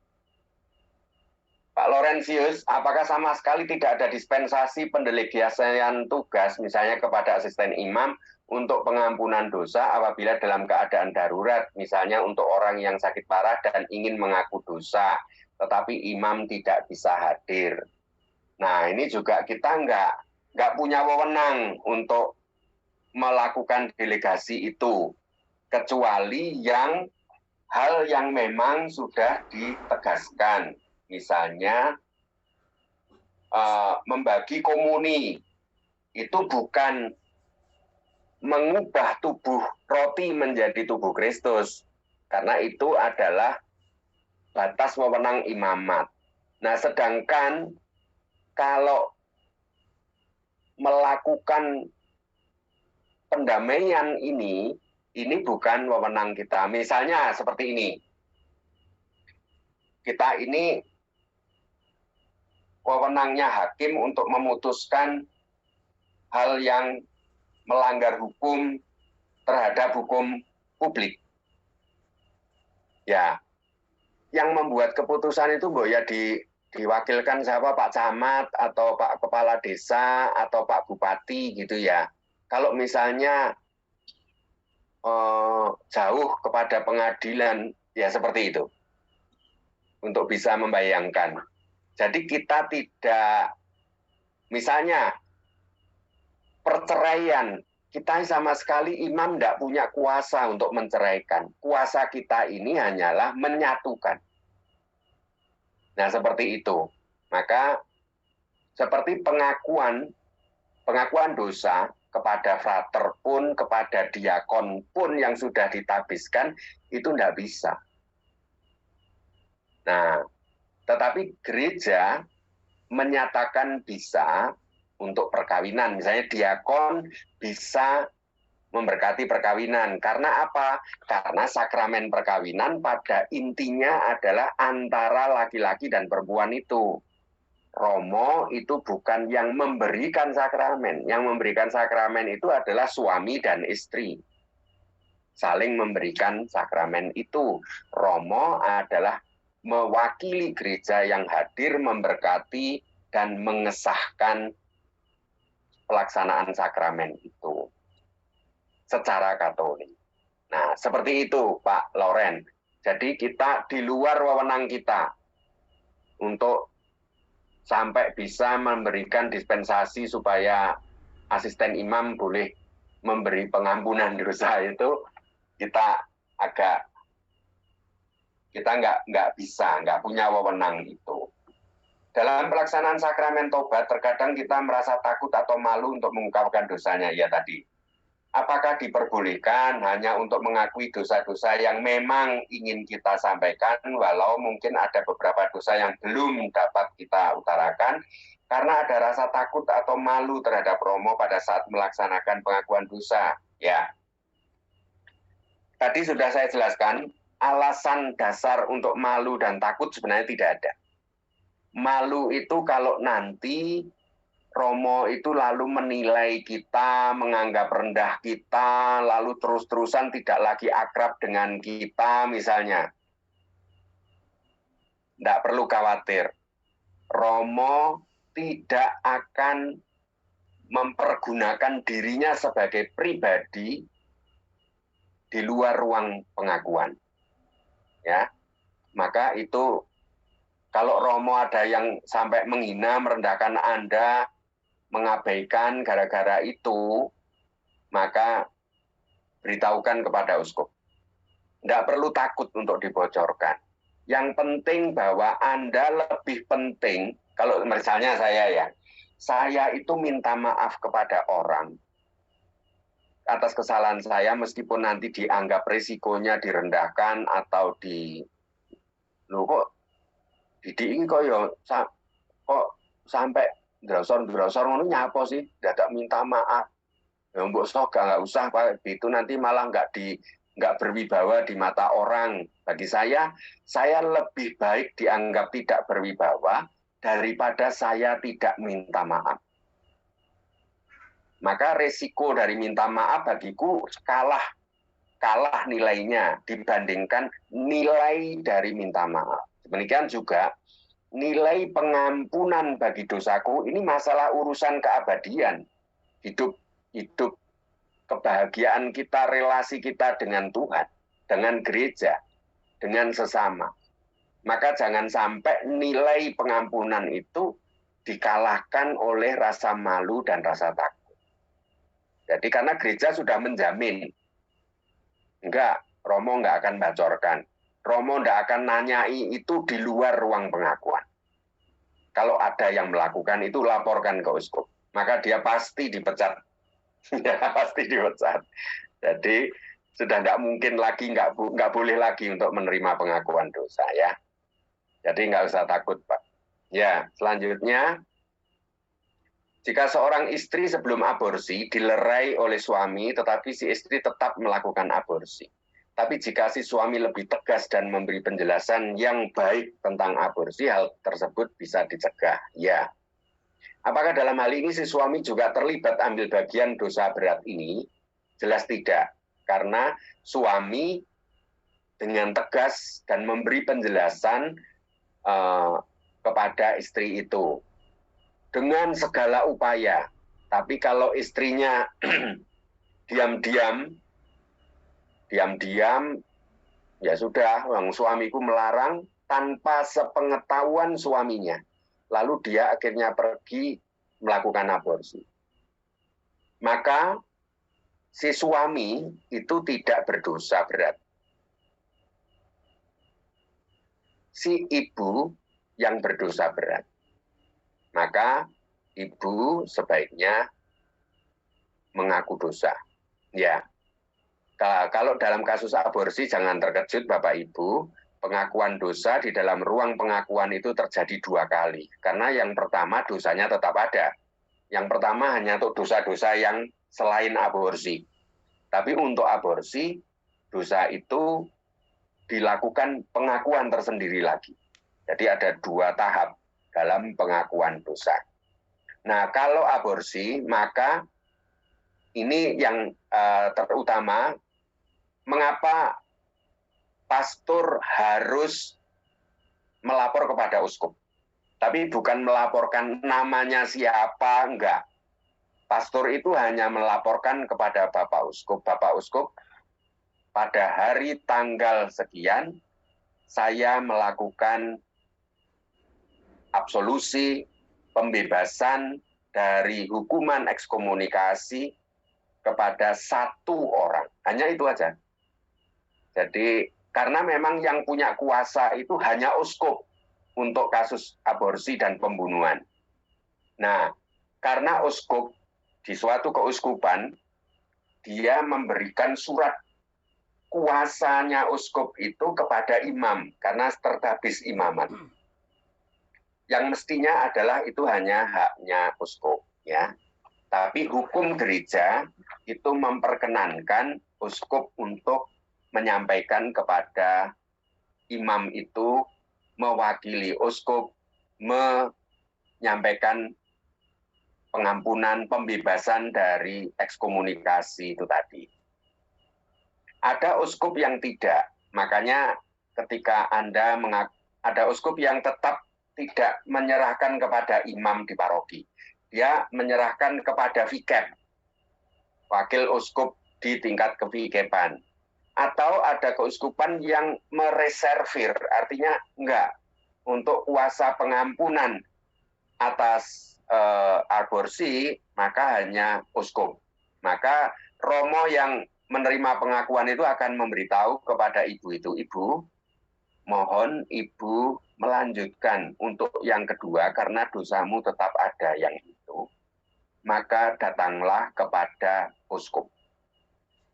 Ya. Tapi karena kalau di Surabaya tidak harus kepada uskup. Cukup dengan imam, tapi imam itu wajib untuk memberitahukan jumlah. Bukan nama, bukan orang siapa, enggak. Hanya jumlah. Ya, begitu. Terus, bolehkah memilih romo dalam melakukan pengakuan dosa? Sangat boleh, sangat boleh.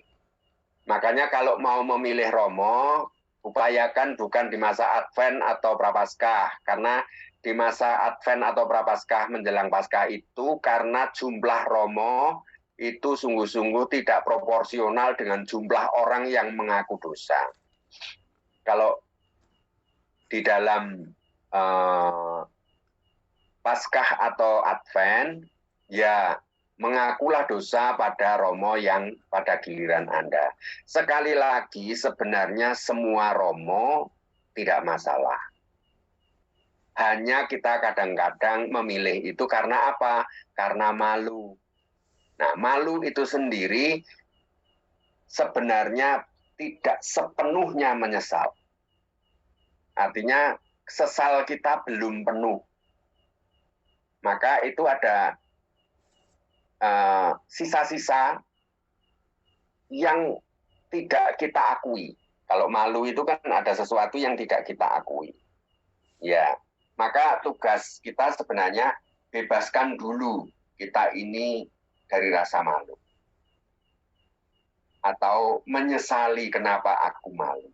Ya. Lalu Pak Weli Sugianto, ya. Bila ada suatu dosa masa muda yang baru disadari karena bertambahnya pengetahuan, apakah dosa tersebut wajib diutarakan pada pengakuan berikutnya? Ya, kalau nurani Anda memberitahukan itu, lakukan.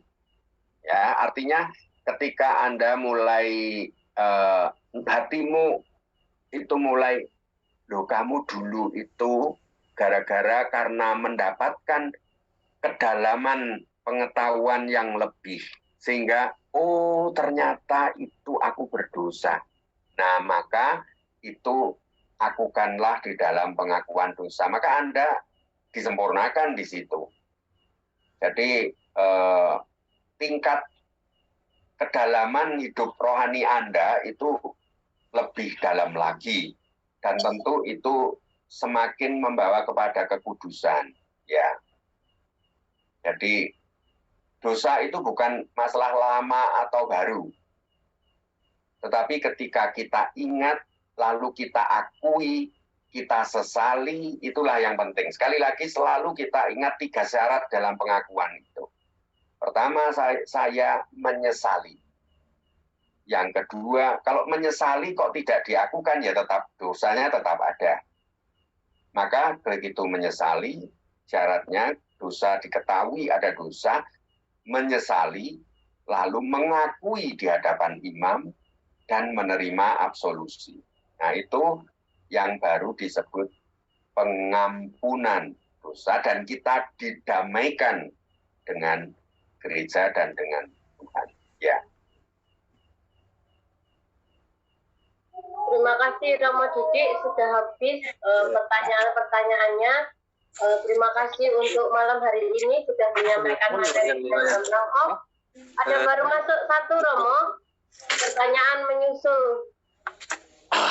dari Lik Mursan.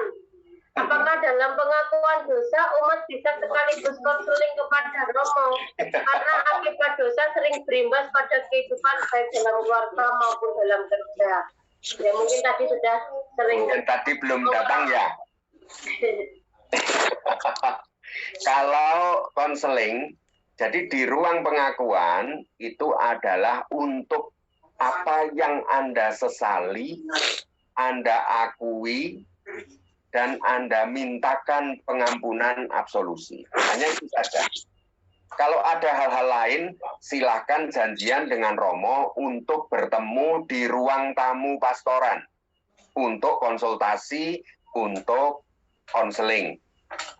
Jadi bukan di ruang pengakuan. Nanti malah nambah dosa. Ya, karena ruang pengakuan itu bukan ruang jagongan.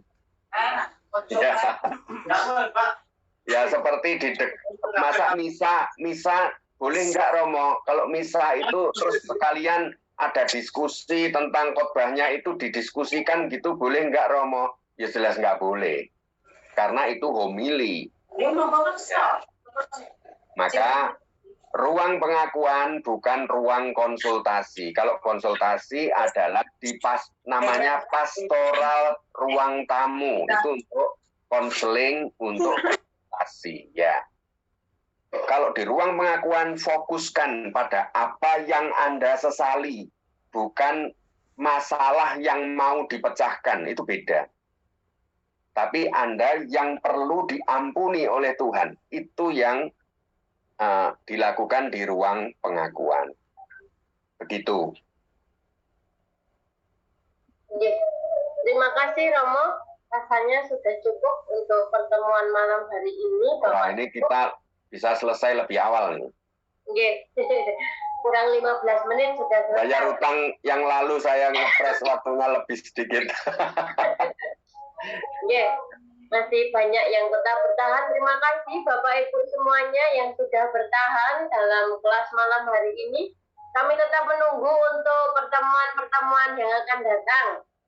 Minggu depan kita akan melanjutkan untuk sakramen tobat yang ketiga, yakni tentang indulgensi, ya Romo. Ya. Nah, lebih menarik lagi Bapak Ibu karena ini jarang sekali diketahui oleh umat. Jadi ini sangat baik nanti Bapak Ibu menerima materi tersebut sehingga nanti bisa membagikan kepada umat yang lain. Karena pastinya Bapak Ibu yang hadir di sini adalah para pemandu di lingkungan-lingkungan. Sehingga bisa berbagi ilmu, berbagi pengetahuan, yang lain bisa lebih tahu dan dalam menghidupinya juga lebih baik lagi. Demikianlah. Ingatan ya Romo? Amin. Nah, untuk pertemuan malam hari ini Bapak Ibu kita akan foto dulu sebelum kita meninggalkan kelas, nggih. Di sini ada beberapa yang mengikuti kelas bersama. Ada Santa Maria Jombang saya melihat, terus kemudian Santa Monica Krian, Santa Maria Blitar, Santa Maria di Gandung Tak Bernoda Asal dari Tulung Agung.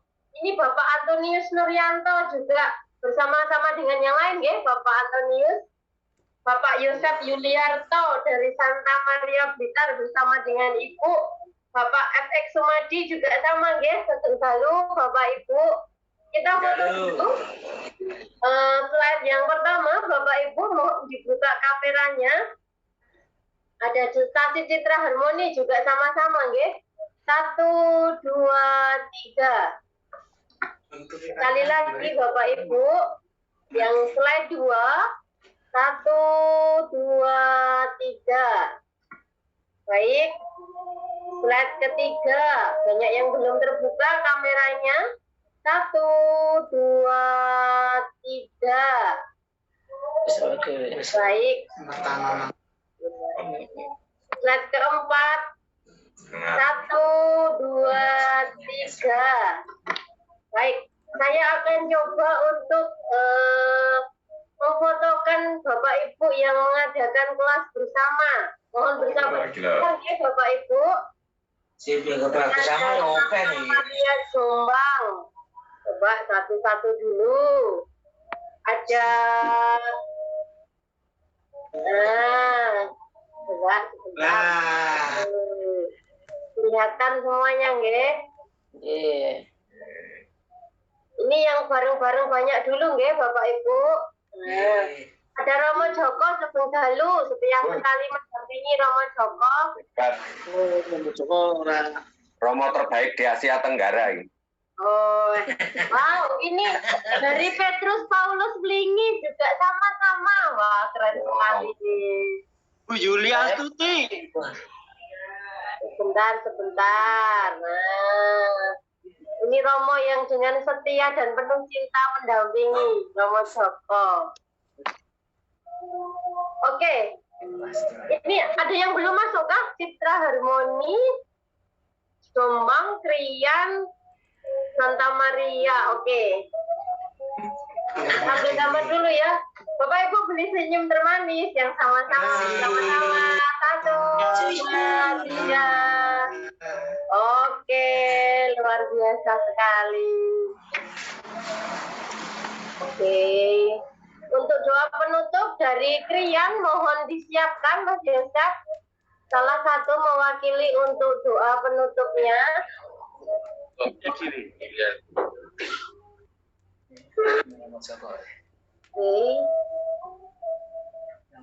Silahkan dari Krian, siapa Mas Yosef? Pak Gabriel. Ini Pak Julius Salamun juga ya tadi sama-sama ya. Pak Antonius Nuryanto. Monggo, Santa Monica Krian, Pak siapa? Gabriel Netimaha ya. kalau nggak salah. Ini nggih. Benar. Nggih, monggo kita tutup dengan doa.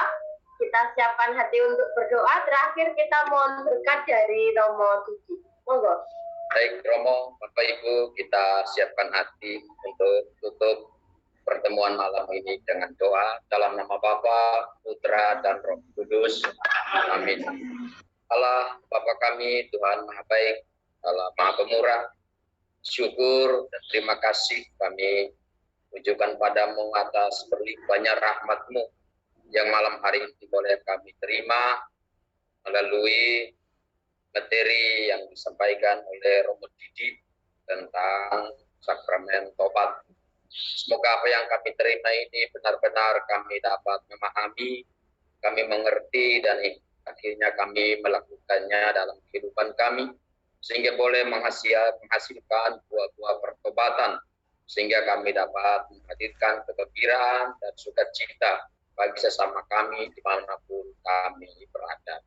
Terima kasih Bapa, kami menunjukkan doa ini kepadamu dengan pengantaran Kristus Tuhan kami. Mari kita mohon berkat melalui Romo Didi. Tuhan bersamamu.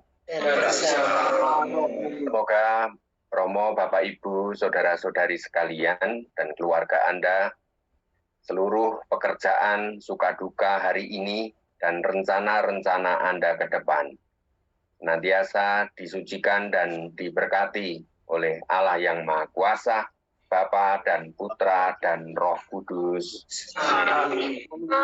Saya lupa satu. Untuk koordinator dari Paroki Jombang, Paroki Krian, dan Paroki Santa Maria Blitar, mohon tinggal di Zoom sebentar. Ya, terima kasih. Selamat malam Romo. Halo, selamat malam. Selamat malam. Selamat malam.